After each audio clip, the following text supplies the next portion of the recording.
Hello and welcome to Smoke Maze Gaming and Car Talk. Today we're going to be talking about magnetizing penitent engines or mortifiers, or so that they can be both. Now, I've done this now because when it's painted you won't be able to see a lot of this, but basically this weapon here has got a magnet in it and there's a weapon in the arm.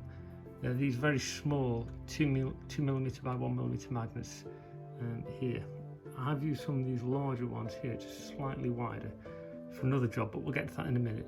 The tank at the back is also magnetized on, and because these pauldrons here are like a push fit, I've basically left them as they are, but put magnets in them so that the arms can fit into the socket. I can swap the penitent flail arm for the other one, the buzzsaw blades, and that's the same on both sides. So these will be able to be penitent engines or mortifiers. They'll be able to have heavy flamers or heavy bolters, and they'll be able to have buzzsaws or penitent flails. Now, for the central bit, we've got the penitent engine guys here. Now, these should be quite easy to magnetize. It's going to be a case of putting the magnets on the back there, one on the back, but I'm told they push fit, so I might try them without magnetizing, just for easiness and to save on magnets. If they do need magnetizing, it's going to be very straightforward. I've left that section out of there just because it's hard to paint, so I'm going to paint that sub-assembly. Now, when it comes to the actual mortifier itself, you obviously got two choices. I mean, we've got two penitent guys. We've got this guy here, it's already glued up, and we've got the other one here, so I can make the pair into two penitent engines if needed. If I want to make it into two mortifiers, I've still got to do the other one, but this is one I've done so far. So there's the mortifier. Now the issue is, what if you want an Anchorite sarcophagus? And you might want two. If you're going to run them as two squads of one, you might want them both to have an Anchorite sarcophagus, but if you're running one squad of two, only one can have it.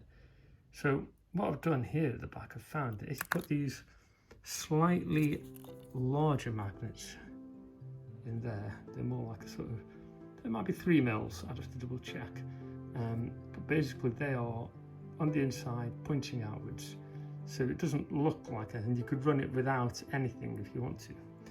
And then what I've done is I've put a little magnet on the inside of these parts here, so you can just drop these into the appropriate place. And I'm going to paint up that magnet so that it looks like it's supposed to be there.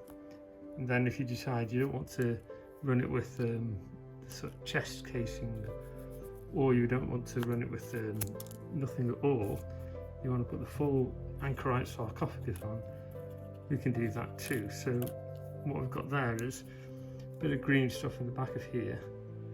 There's some magnets embedded in it, and again the magnets on here are actually hidden in the back, so you can't see them, and it fits better then. You just drop this onto here.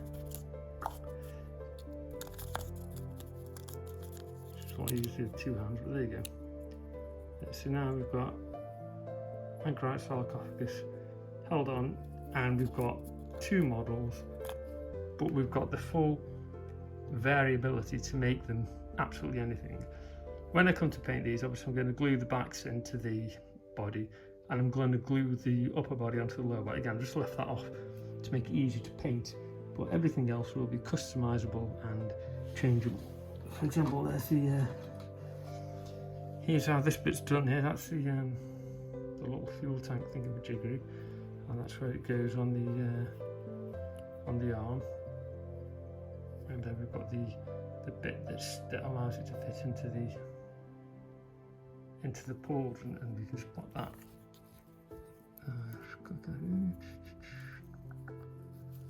He's checking. No, there you go. There you go. So that's where your arm fits. So that's actually upside down, but you can switch that around quite easily. Just